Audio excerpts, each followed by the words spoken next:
My name is Annalyn Salan. I'm here with colleagues behind the scenes to ensure that everything works smoothly this morning.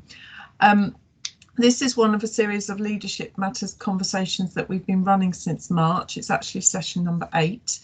As we move into autumn, we're starting to bring some local experts through onto the conversations to share their knowledge, experience and skills.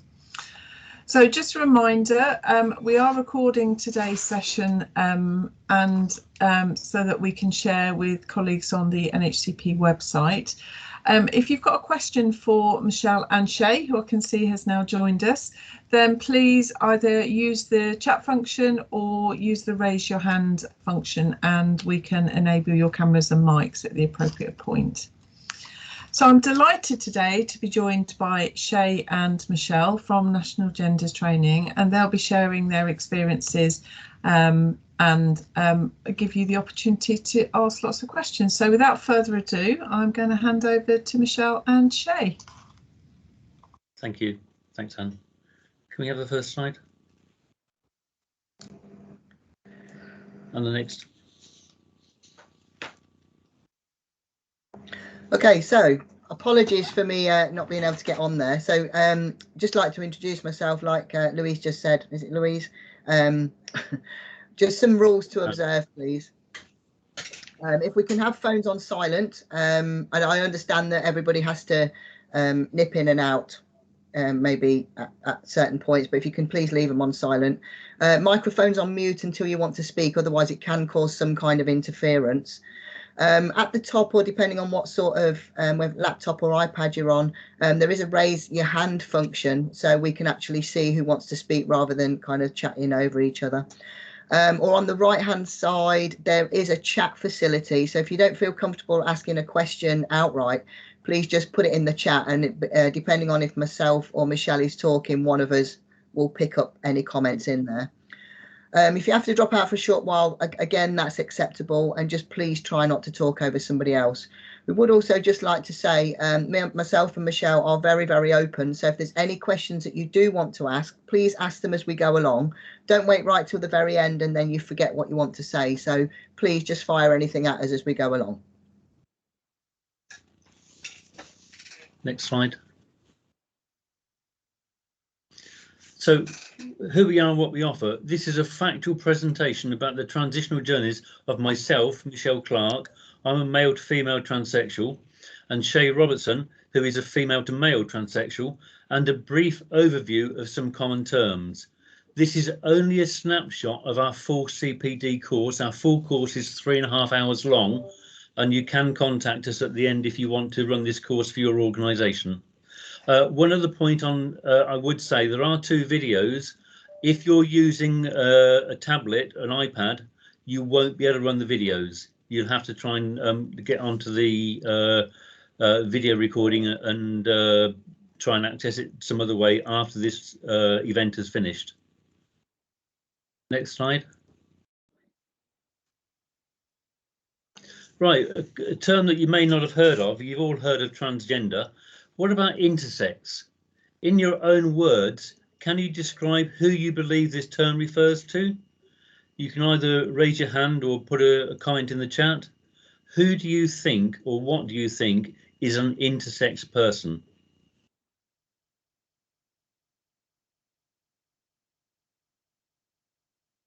I think they've all gone a bit silent there. Yeah, come on. Okay, somebody's just commented, I think. Mix of sexual characteristics. Yes, along those lines. Any other ideas?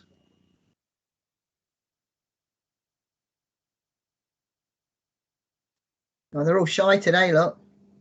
Yeah, okay. Elements of both sexes, yes. Can we have the next slide, please?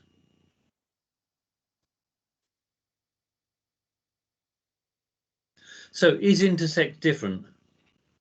Yes, it is. Intersex refers to people who are born with primary sex characteristics, such as genitals and chromosome patterns, that do not fit typical binary notions of male and female. This is about a chromosome or physical sex issue and not a gender identity. I'm intersex. I'm an intersex person. I was born with an extra female chromosome. So I have 47XXY as my chromosome pattern. So the extra X makes me half male, half female. So some intersex people might be trans or gender diverse, while other intersex people might identify with the gender they were assigned at birth. Now, I have a condition called Klinefelter syndrome. That's Klinefelter, Klinefelter syndrome. And in the Klinefelter Syndrome Association in the UK, there are roughly 1,000 members, and only 2 of us are trans. Klinefelter's is not a rare condition, it's a rarely diagnosed condition.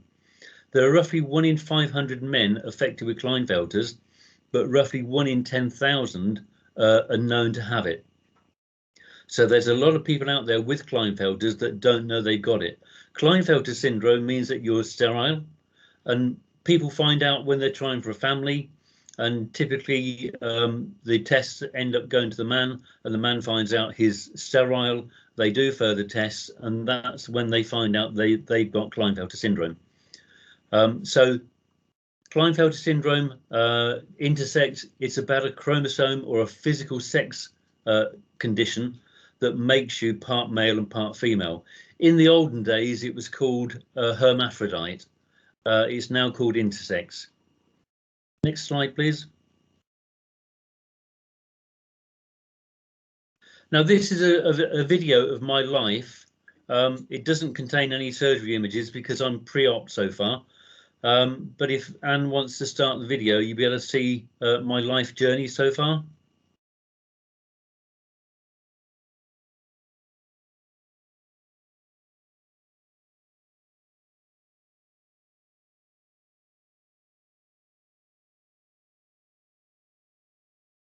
I haven't got any sound coming through mine. Does anybody? No, I've not either.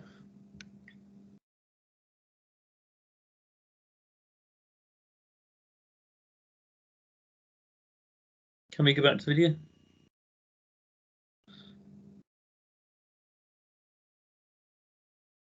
Apologies, that's my, I thought I'd click the right button, but I would just do it again. Whoops. That's it. Yeah, I've got it.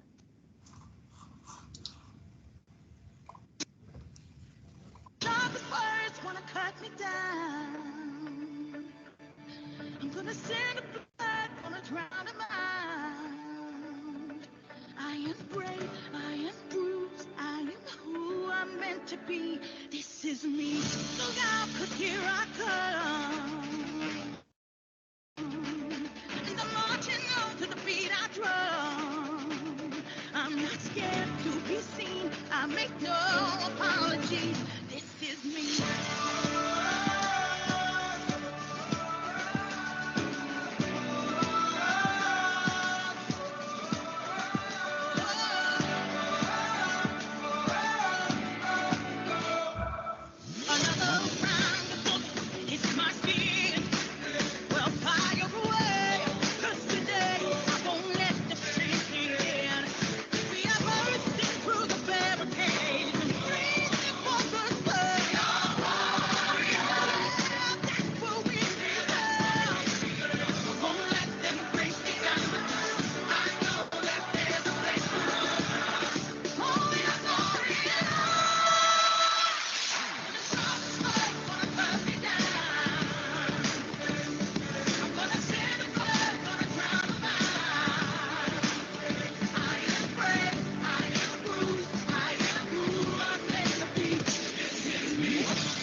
I'm gonna send a flood, gonna drown a man.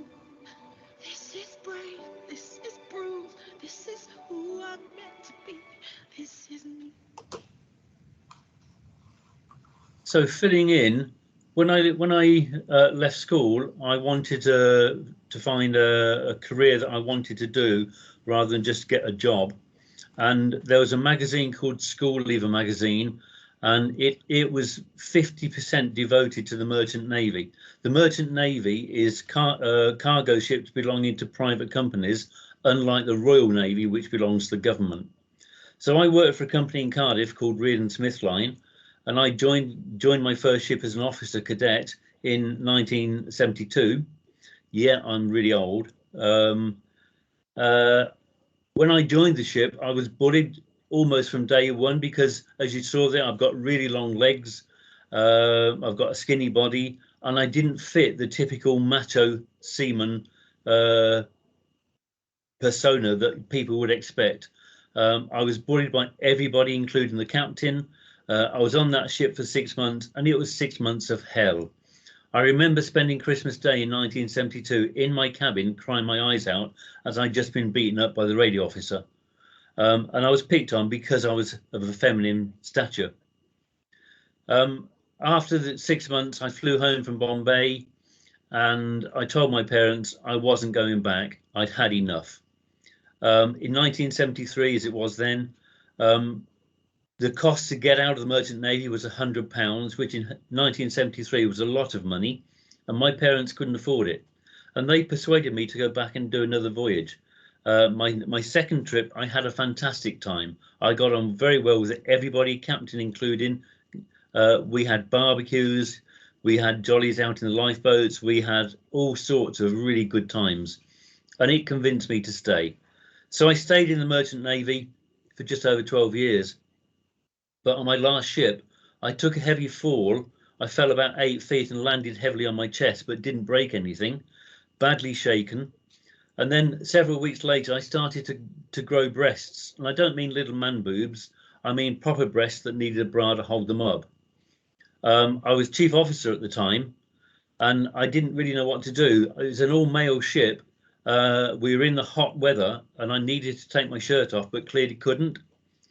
So I went to the captain and explained the situation. He was very understanding, and he contacted my company and said, what do we do about Michael? Michael has developed breasts. What should we do? The company said the ship was approaching Singapore, and I had to go to hospital in Singapore to find out what had gone on. But as my breast continued to develop, I developed a lump in my right breast, and I don't mean a little lump. This was about 3 inches by 1 inch lump in my right breast. And it was quite concerning. And because of this, the company said I had to go to hospital in Singapore, have the lump looked at, and they would make a decision as to what was to happen. In Singapore, the doctor said I had pronounced gynecomastia, which is male breast growth, but they confirmed I had this lump in my right breast and they needed to operate. In 1984, Singapore wasn't the country it is now. It was still a developing nation. And I didn't want this major operation in what was not a top-notch hospital. So I convinced them to send me back to the UK, and I went to Kettering Hospital, and I had test after test after test for 2 weeks. And at the end of it, they said, on a Friday in February 1984, they said, we're going to operate on your breast on the following Tuesday, like 3 or 4 days away. We want to know on the Monday, do you want a lumpectomy and a full sex change, or a mastectomy and stay male? And I had to know they had to know on the Monday. So I had 2 days to make up this life-changing decision. I was living with my fiance, we were about to get married, and we just didn't know what to do. We agonized all weekend. My wife-to-be said, if you become female, I want you to dress male, because I don't want to be seen to be going out with a female. And in the end, we decided I'd have a mastectomy and stay male, because I'd just left a macho job. I was about to get married. I had never considered myself to be female, although as I grew up, I did like girly things. I didn't like rough and tumble at school. I hated all the macho games that men played. I did like girly things, but I'd never considered myself to be female. So I had a mastectomy.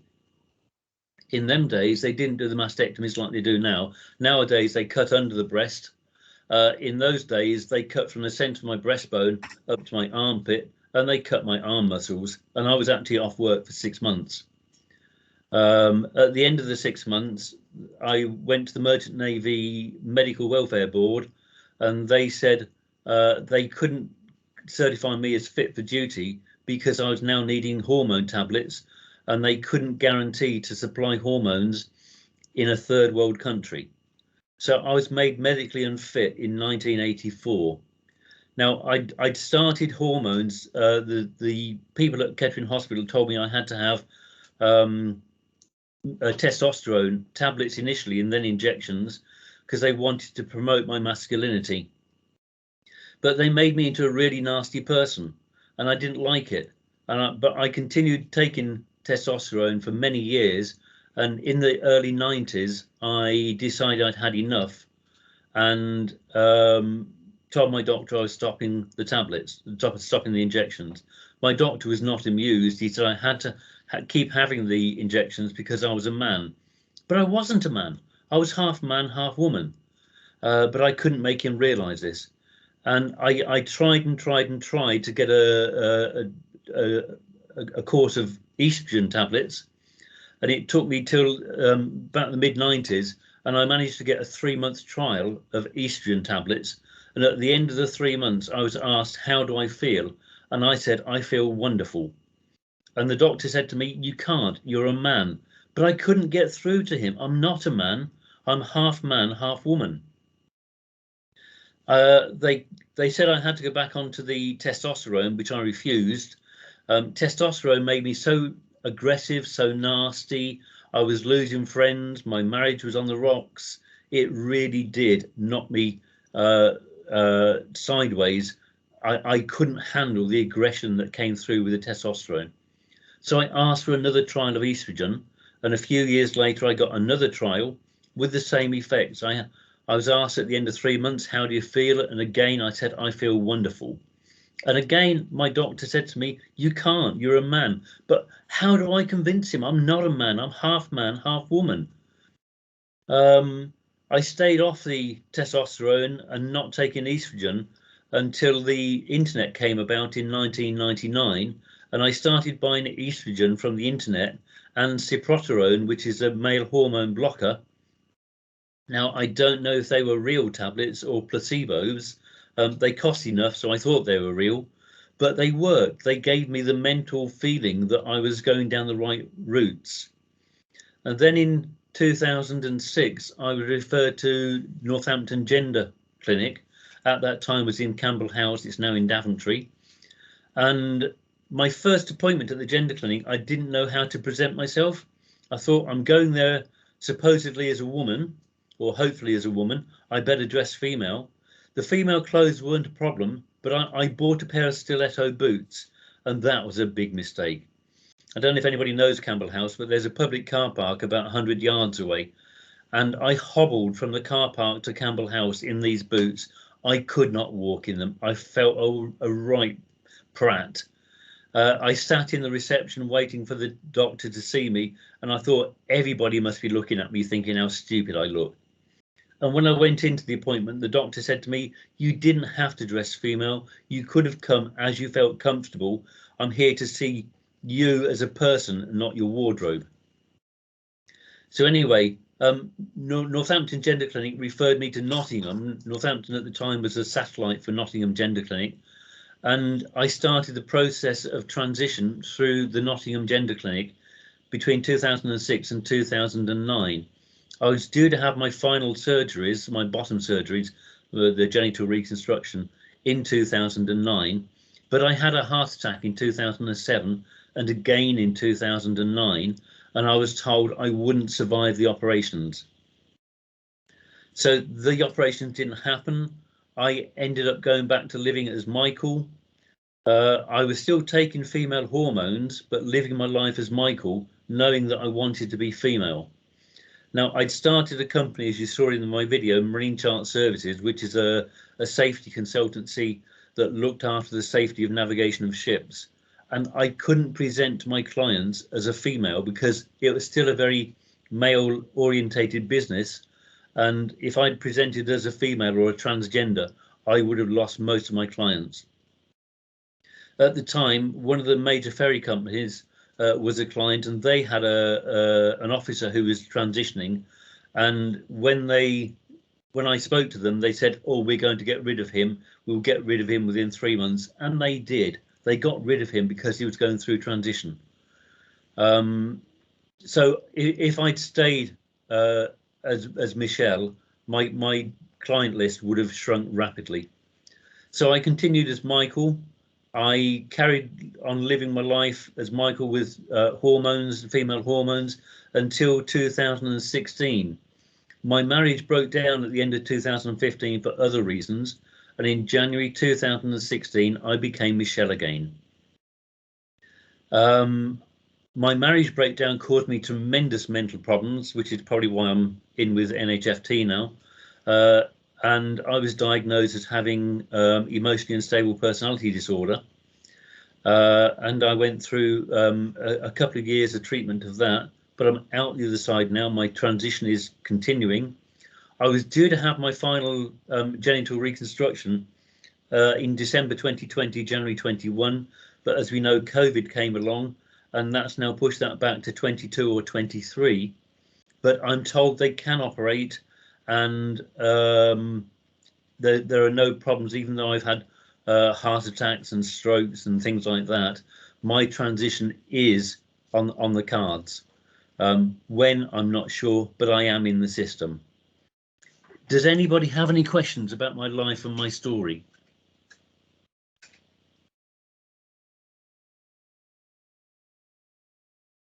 I think they're all asleep. Yeah, maybe, yeah. Right, if we can go on then. If you have questions, by all means ask any time. But if we can go on to the next slide, please. So terminology. Sex is assigned to a person on the basis of genitalia and reproduction functions. Gender is often expressed in terms of masculinity and femininity.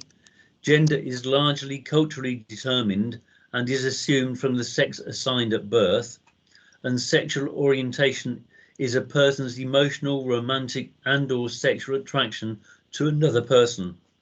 I've got a few questions and observations. Really appreciate your story. Thank you. Thank you for sharing. Thank you for sharing. That's fine. As I say, we're both very open. We're quite happy to answer questions, even the most intimate questions you want to ask. By all means, ask them. There is one more there, Michelle. And they've asked the question, are you happy now? Yes, I'm very happy now. I'm in a very nice relationship. I'm hoping to get married next year. Yes, I'm in a good place now. I'm in a really good place. How does the NHS generally now respond to you? Most of the NHS refer to me as Michelle. I do get misgendered from time to time. I had a consultant at Northampton who, having seen me as Michelle, wrote to me as Michael, which was not very good. He wouldn't change his letter until I complained to PALS, and then he changed it and sent me about 10 apologies. But generally, the NHS is very good. Kettering Hospital, I don't have any problems with. It's just the occasional person that doesn't relate to transgender people. Okay, next slide, please. Sorry, I need to have a glass of wine because I'm drying up.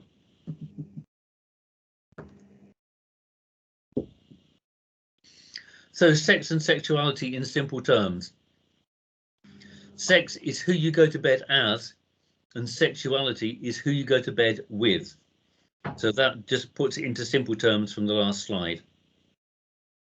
So carrying on.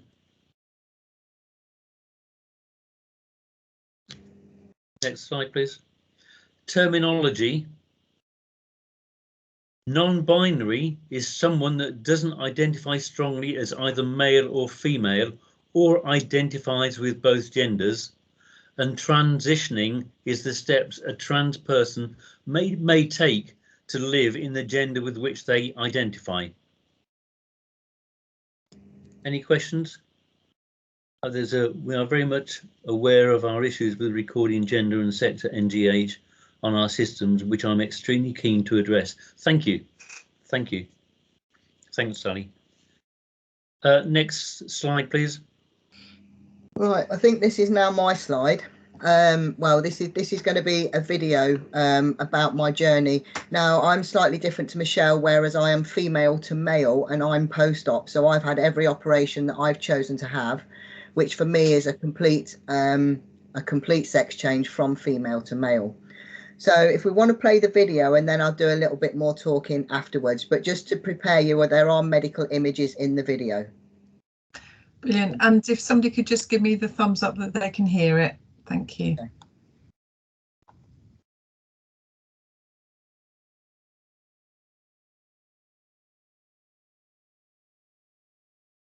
No. Okay. Apologies. Don't know what's going on. Right, I'll try again. I am what I Yep. am. Yep. I am Thank you. my own special creation. So come take a look. Give me the hook or the ovation. It's my world that I want to have a little pride in. My world, and it's not a place I have to hide in. Life's not worth a damn till you can say, I am what I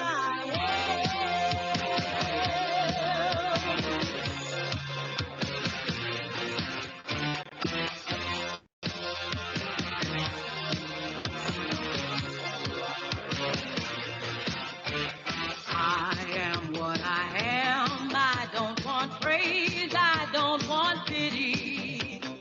I bang my own drum. Some think it's noise, I think it's pretty. And so what if I love you, sparkle and its bangle? Why not try to see things from a different angle? Your life is a sham till you can shout out, I am what I am.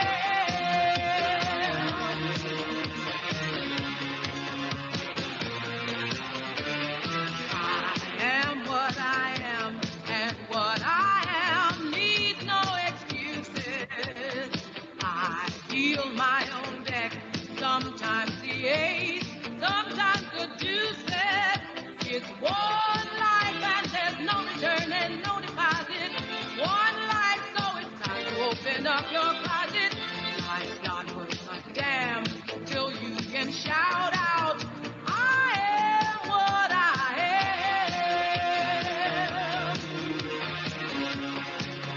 I am what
Okay, thank you. Every time I look at that, it takes me back to see how much hair I've actually lost and how grey I've become.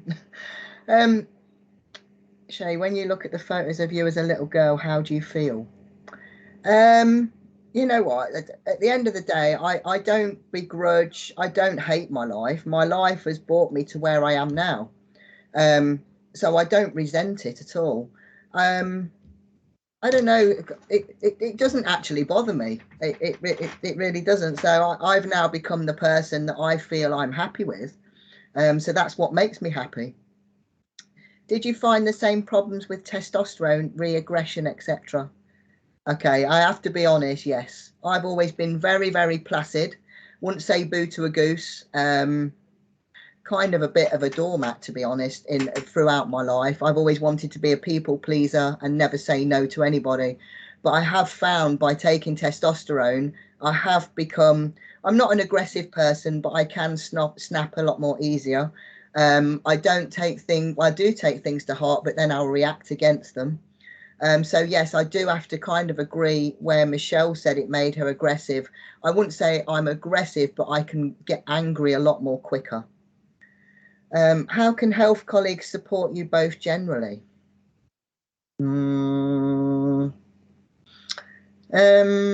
Just by actually calling us our names, not misgendering. Misgendering is a big, massive one. And obviously right at the very beginning of my journey, I found that a lot, because one of the first things you have to do is change your name.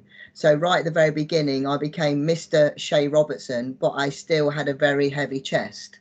So walking into banks or anything like that, one day I did go into the post office and I was standing in the queue, and I handed over my bank card and they asked me if it was my husband's bank card, of which I replied, no, it's not, it's mine. And I got a second glance. She goes, no, it says Mr.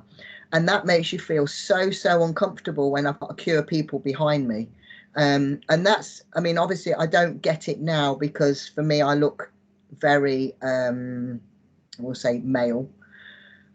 So I do tend to blend into the background and I don't ever get second looks. But for all those that are starting off on their journey, you do get second looks, and it does make you go within yourself.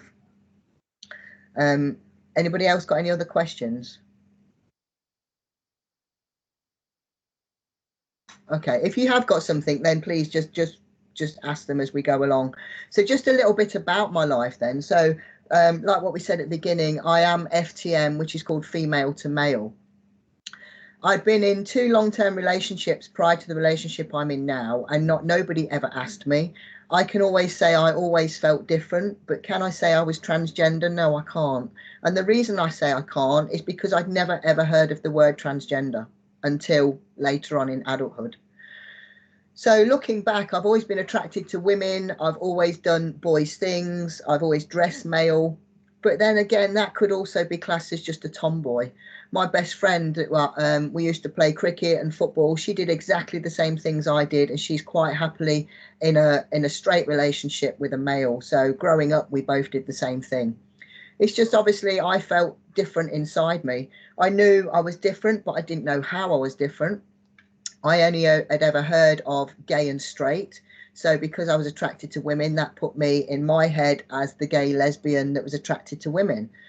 It wasn't until later on, where I was actually watching a TV program, that I found myself, probably I was doing it unaware, but I found myself looking at men, and not in an attraction way, but kind of, I was more admiring them. I liked their hair. I liked the way, well, one in particular person anyway, I liked his hair. I liked the way his stubble was. I liked the way he dressed.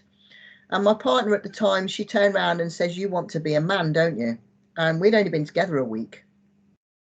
And I thought all these years I'd managed to hide my feelings from the partners that I'd had. which wasn't many, it was only 2, but I'd managed to hide my feelings. But this one person could see straight through me within a week. And I was in that that category then. Do I carry on lying and live my life the way I am going, or do I tell the truth and risk losing her? So I did. I told the truth. That was in 2011, and she's still with me now. So we've been together 10 years. She's been to me with every single doctor's appointment, every single hospital appointment, every single operation, and she'll always say that she's attracted to me, not what's in my trousers. So it's about the person themselves. I'm just going to jump into the chat a minute before they go up too much. Do you think attitudes and approaches to transgender are improving? I'd have to say yes and no. It's I suppose the more social media that happens, the more training that happens, the more people are coming out as transgender, more people are aware. So that's helping massively, because it might be in your family, it might be your friends, and in your little circle. So everybody's learning more. Workplaces are doing more to accommodate and actually putting their colleagues on training schemes. So I'd have to say attitudes are improving, but you do get the people that still always want to pick, mainly because they don't understand. So another question: how do you feel about the more recent movement towards a split between LGBT and T? Oh, how do I feel about it? I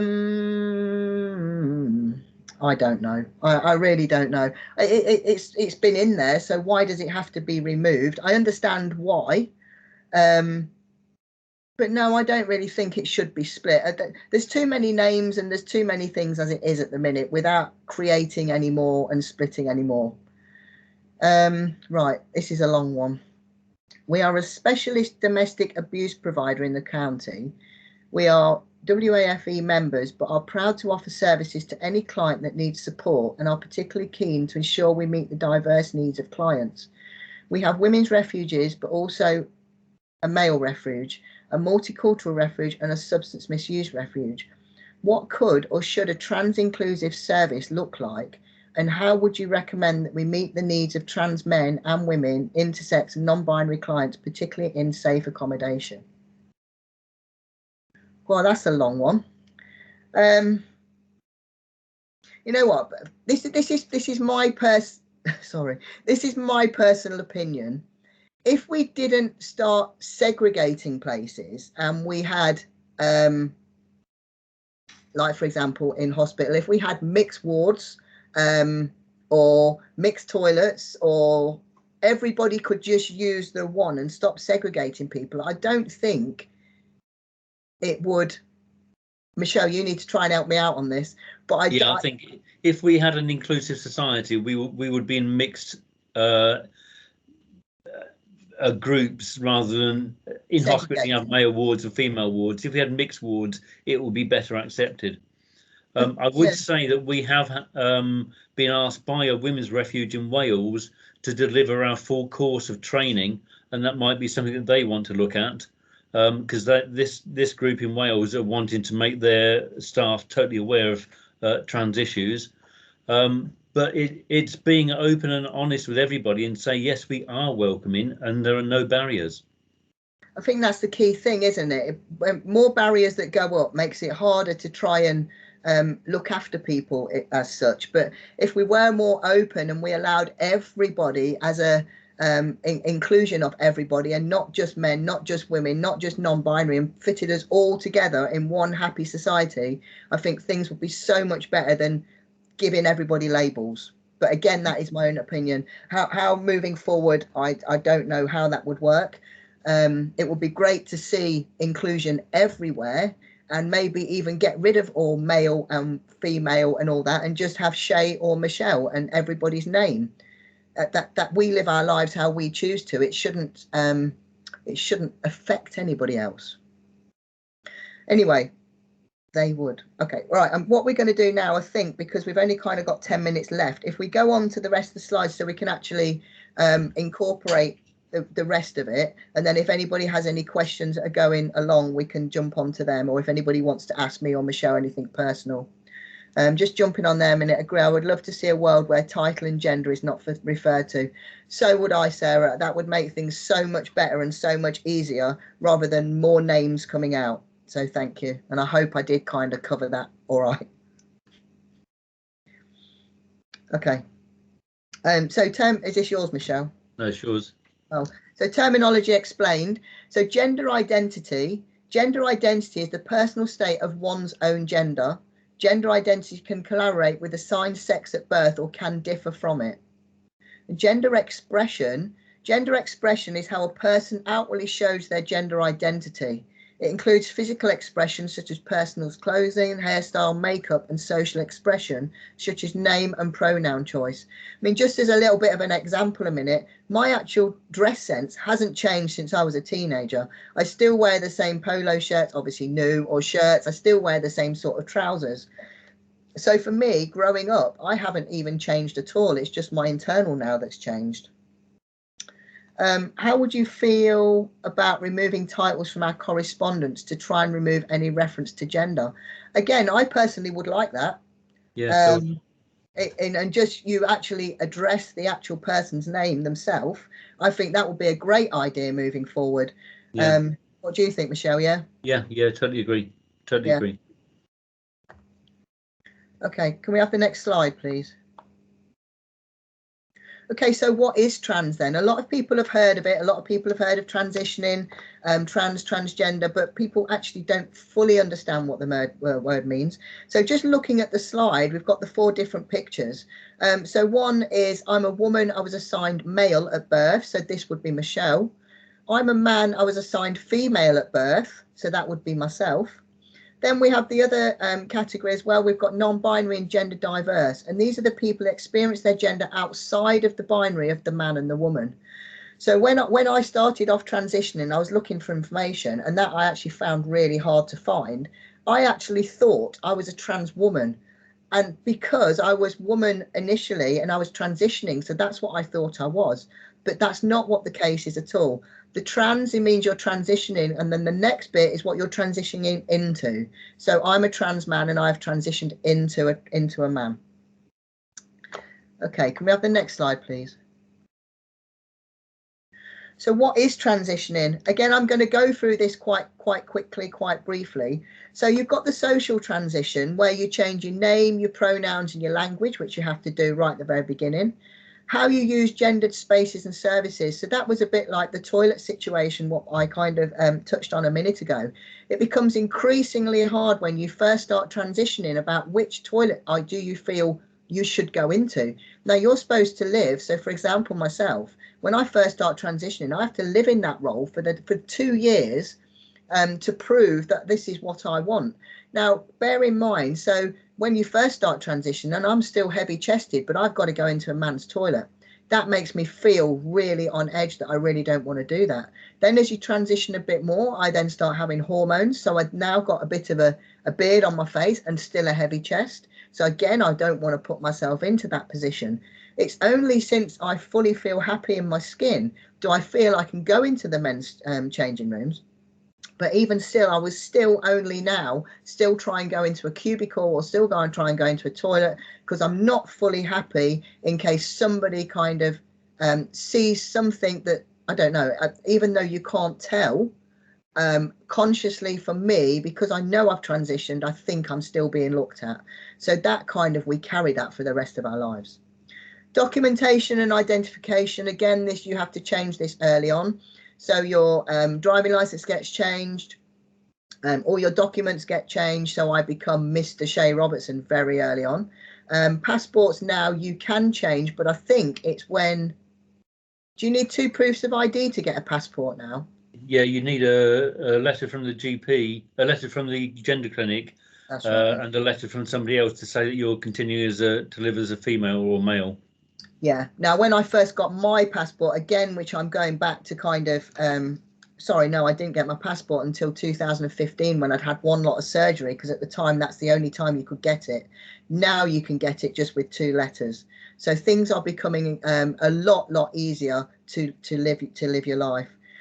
Then on the physical transition side, you've got the hormone therapy. So I went on to testosterone and blockers 12 months after seeing my gender doctor. I didn't need hair removal because it just falls out on its own.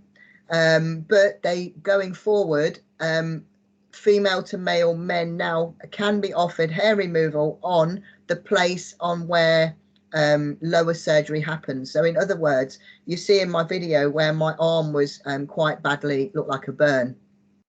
That's because my male parts have been made from my arm, because they take nerves and they take veins to create feeling downstairs. So obviously everybody has slight hairs on the arms, and you don't want that being implanted downstairs. It can also create problems as well for the urethra, because the urethra is made out of your arm. So you certainly don't want any hairs going on the internal size of your urethra. So hair removal is now offered. Voice therapy, that is offered if you want it. I did have it. I didn't like it. I didn't want to have to think about what I was saying all the time. So I choose just to carry on my life and speak as I wanted to speak. And then obviously you have the surgeries. So for myself, I had top surgery. So my breast was removed. I had a hysterectomy, a total one, so it removes all my ovaries and everything else. I then had what they call phalloplasty, which is what they make the phallus out of downstairs. And then on lower surgery, I then had grafts, the closing of the female parts, and implants to make it all work. So I feel that I'm really trying to rush this because we haven't really got long. But if anybody does want to come back and contact Michelle or myself at any point, please do so. So has anybody got any questions on any of that? I think somebody's just put something in there. When it came to updating your details, did you find that GPs were supportive, knew how to make the required changes? Okay, right. This again is from myself. So I've been registered with my GP for, I think it was about 12 years. I rang them up because I forgot what time my actual appointment was, to be told I'm not in that clinic anymore. What had happened is my old records had been removed off a file completely. I was issued with Mr. Shay Robertson and a new NHS number with no medical history at all, which I thought was actually a little bit bad, because for those people that maybe have epilepsy or have had strokes or had any medical condition, those notes aren't transferred onto moving forward.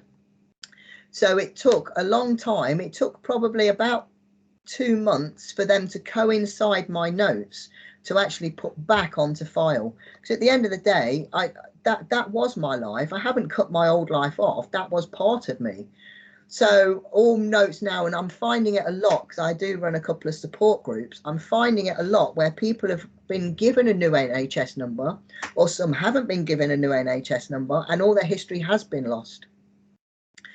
So GPs do need a lot of work to help them in moving forward with this sort of thing. Because when I first went to my GP, I was the only transgender person in their clinic, and they hadn't got a clue moving forward how to even help me.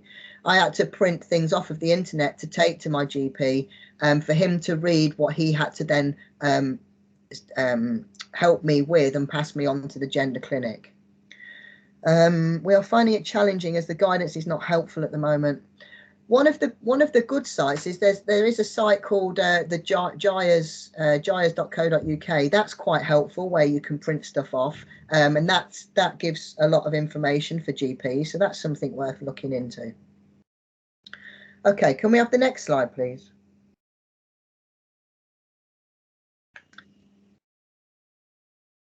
So what is cisgender? Okay, so cisgender is my partner, for example. She was born female, she's called Julie. She's still female, called Julie. So in other words, term for people whose gender identity matches the gender they were assigned at birth. So that is cisgender people. Allows for discussion of gender and difference without using problematic language. And it's a Latin prefix on the side of, so it's in comparison to trans, which means on the other side of. Okay.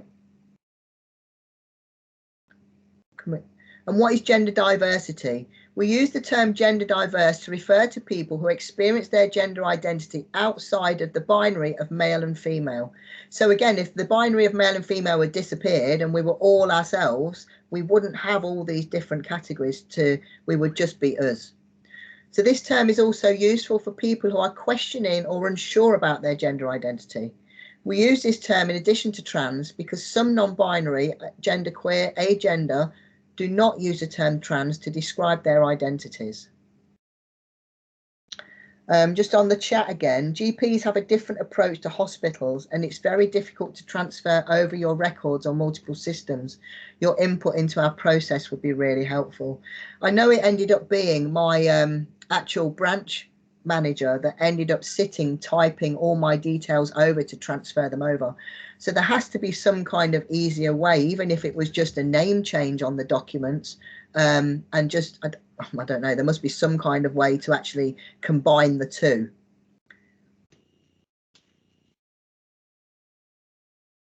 Okay.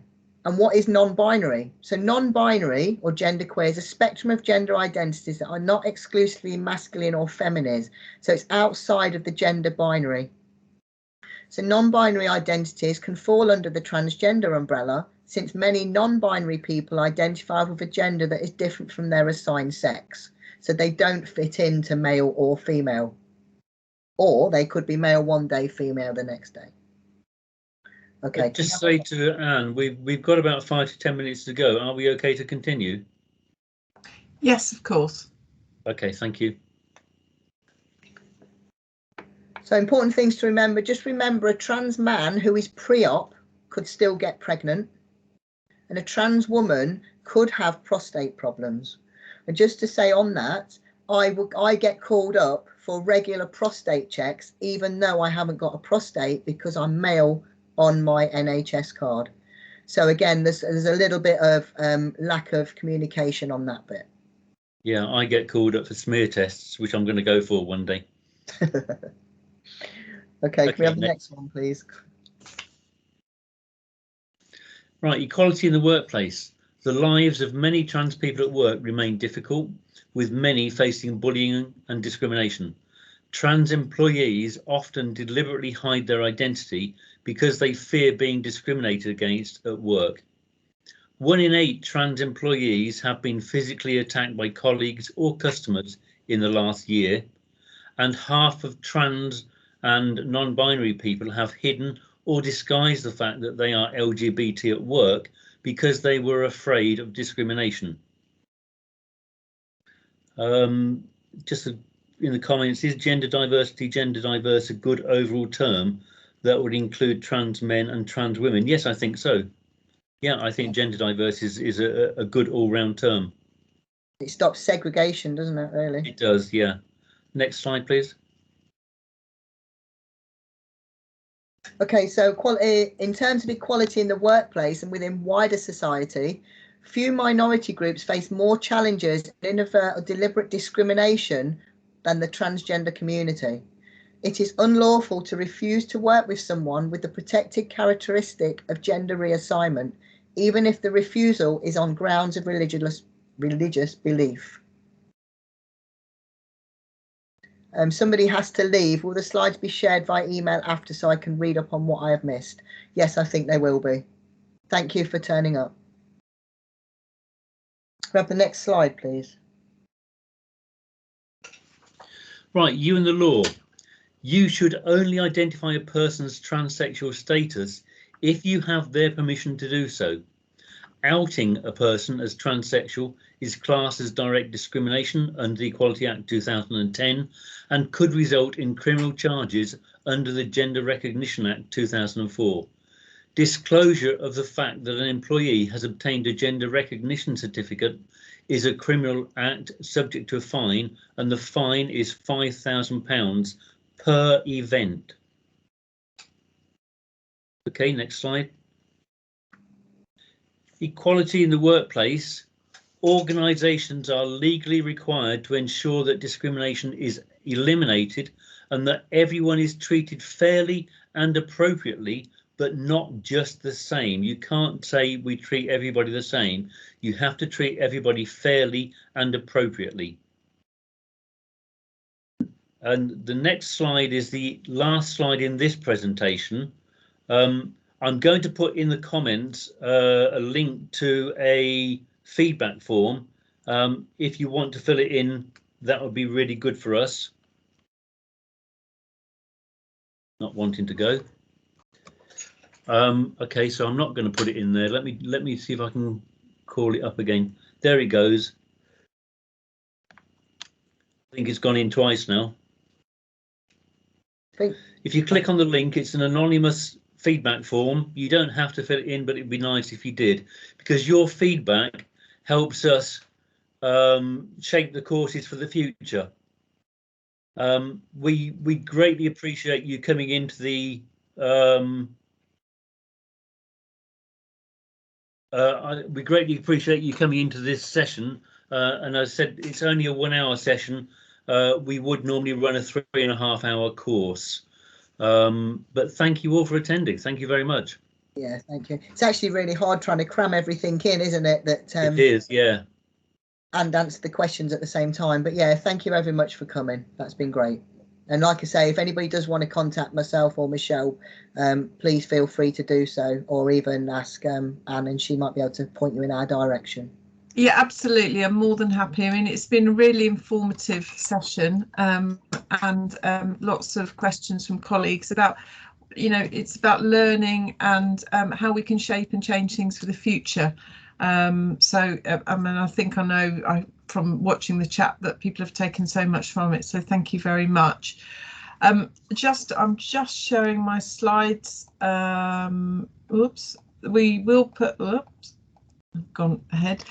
We will put a feedback survey in the chat as well. I know Michelle's put one in there, but a Slido survey just so you can share what you're taking away from this session, but also any ideas you may have for future sessions.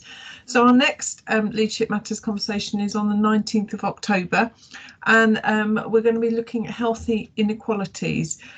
We will share the link to book onto that after this meeting, and we also will share, as Shay has said, we will share the slides and the link to the recording. But thank you all very much for joining. I'd agree with comments in the chat. It's been a really powerful session, and enjoy the rest of your Thursday. Thank you all very much. Thank you. Thank you. Bye-bye.